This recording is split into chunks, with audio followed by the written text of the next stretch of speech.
NEET UG 2025కి సంబంధించిన updates ఈరోజు ఏమున్నాయనేది ఒకసారి చూద్దాము. సో, ముందుగా ఇప్పటివరకు మీరు ఛానల్‌ని సబ్స్క్రైబ్ చేయనట్లయితే దయచేసి సబ్స్క్రైబ్ చేయండి. సో, డైరెక్ట్‌గా న్యూస్‌లోకి వెళ్ళిపోదాము. మెడికల్ కాలేజీల తనిఖీల్లో ముడుపుల భాగోతం అని చెప్పేసి మనకి ఒక న్యూస్ అయితే వచ్చింది. లంచాలతో అధికారులను కొనేసి అక్రమాలు, దేశవ్యాప్తంగా 36 మందిపై సీబీఐ కేసులు. ఏపీలో ముగ్గురు, తెలంగాణలో ఇద్దరిపై కేసు. నిందితుల్లో వైకాపా నేత బి హరిప్రసాద్. సో, ఇదే అండి. ఇప్పుడు మనకి ఎవ్రీ ఇయర్ ఈ మెడికల్ కాలేజీల్లో తనిఖీలు అనేవి జరుగుతూనే ఉంటాయి. సో, ఎన్ఎంసీ వెరిఫికేషన్‌కి వచ్చినప్పుడు సో, వాళ్ళని ఎన్ఎంసీ అధికారులు ఎవరైతే ఉన్నారో వాళ్ళని మభ్యపెట్టి, డబ్బులిచ్చి, లంచాలిచ్చి ఈ తనిఖీలు కాలేజీల్లో ప్రొఫెసర్స్ లేని వాళ్ళనందరినీ అప్పటి వరకు వెరిఫికేషన్ కోసం అరేంజ్ చేసి కొంతమంది ఇలాంటి అక్రమాలకు పాల్పడుతున్నారని చెప్పేసి తెలిసింది. సో, అందులో కొంతమంది పేర్లు కూడా ఇక్కడ ఇవ్వడం జరిగిందనమాట. సో, ఆంధ్రప్రదేశ్‌లో డాక్టర్ బి హరిప్రసాద్, శ్రీ సత్యసాయి జిల్లా కదిరి. ఓకే. డాక్టర్ కృష్ణ కిషోర్ విశాఖపట్నంలోని అక్కయ్యపాలెం, వెంకట్ విశాఖపట్నం గాయత్రి వైద్య కళాశాల డైరెక్టర్ అయిన, తెలంగాణలో జోసెఫ్ కొమ్మారెడ్డి వరంగల్లోని father Colombo institute of medical sciences. Next doctor Ankam Rambabu Hyderabad Srinagar colony ఇతంది. సో, ఇలాంటి వాళ్ళు కొంతమందిపై మొత్తం 36 దేశవ్యాప్తంగా 36 మంది. ఇప్పుడు ఈ తెలుగు వాళ్ళైతే ఈ 5గురు ఉన్నారు దీంట్లో. సో, వీళ్ళందరిపైన సిబిఐ కేసులు పెట్టడం జరిగిందనమాట.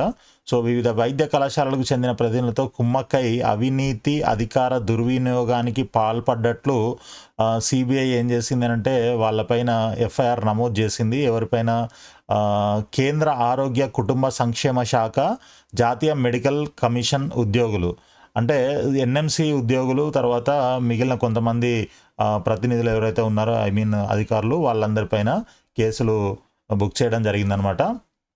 సో, ఇక్కడ అసలు జరిగింది ఏంటంటే కదిరికి చెందిన వైకాపా నేత డాక్టర్ బి హరిప్రసాద్ తాను వైద్య కళాశాలలకు కన్సల్టెంట్ అని ప్రచారం చేసుకునేవారు. ఆయనకు డాక్టర్ అంకం రాంబాబు, డాక్టర్ కృష్ణ కిషోర్లు సహాయకులుగా ఉండేవాళ్ళు. ఎన్ఎంసి తనిఖీల సమయంలో కళాశాలలకు డమ్మీ బోధకులను, అంటే డమ్మీ ప్రొఫెసర్లను ఇతరత్ర వసతులు సమకూర్చేవారు అనమాట కాలేజీలకి. ఏది మన ఎన్ఎంసి వాళ్ళు వెరిఫికేషన్కి వచ్చినప్పుడు ఈ కాలేజీలో, మెడికల్ కాలేజీలో అన్ని కరెక్ట్గా ఉంటేనే వాళ్ళు పర్మిషన్ ఇస్తారు కదా.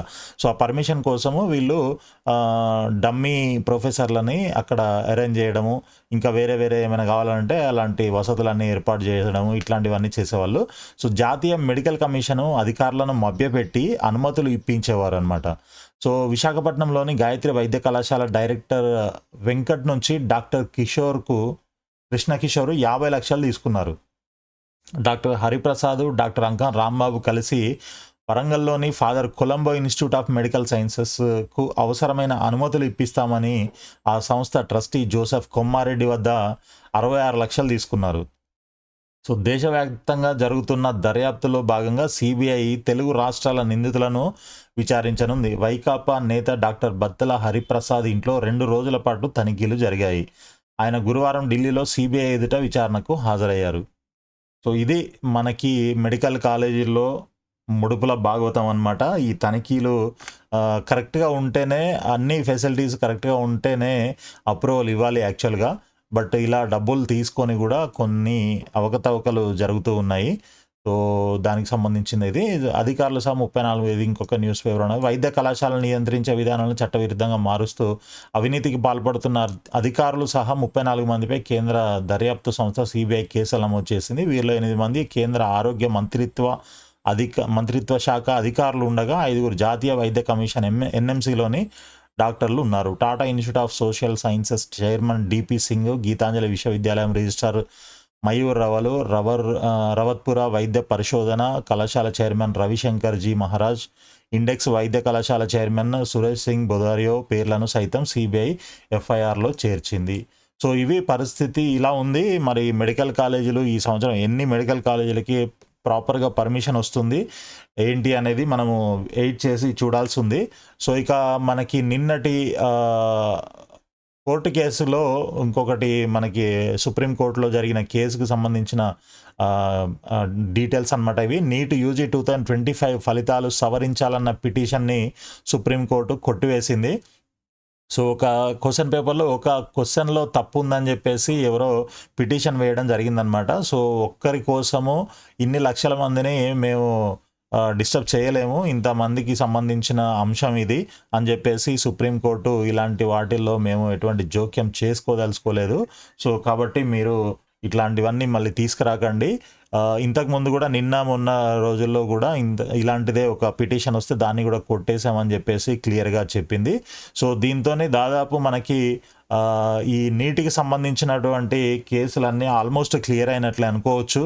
కాబట్టి త్వరలోనే ఈ నోటిఫికేషన్ ఏదైతే ఉందో ఏఐక్యూ ఆల్ ఇండియా కోటా కౌన్సిలింగ్కి సంబంధించిన నోటిఫికేషను, అదేవిధంగా స్టేట్ కౌన్సిలింగ్కి సంబంధించిన స్కెడ్యూల్ కూడా రిలీజ్ అయ్యే అవకాశం ఉంది.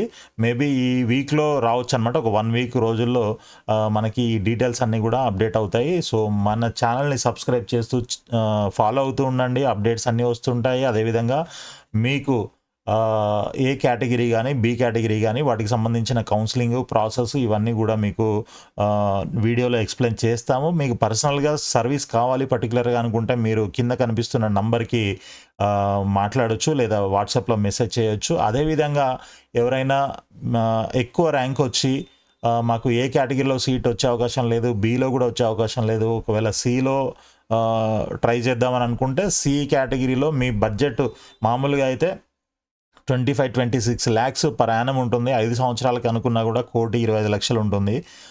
అలా కాకుండా మీకు కొంచెం దానికంటే 1,25,00,000 కంటే కొద్దిగా తక్కువలో కావాలి అని అనుకున్న వాళ్ళు ఎవరైనా ఎఫర్ట్ చేయగలిగిన వాళ్ళు ఉంటే సో కింద నంబర్లో మనకి కాంటాక్ట్ చేయండి, వాళ్ళకి మంచి కాలేజీలో ఇప్పించడానికి ట్రై చేస్తాను. సో ఆల్ ది బెస్ట్ అండి. Thank you so much. వీడియోని లైక్ చేసి మీ ఫ్రెండ్స్ కూడా షేర్ చేయండి.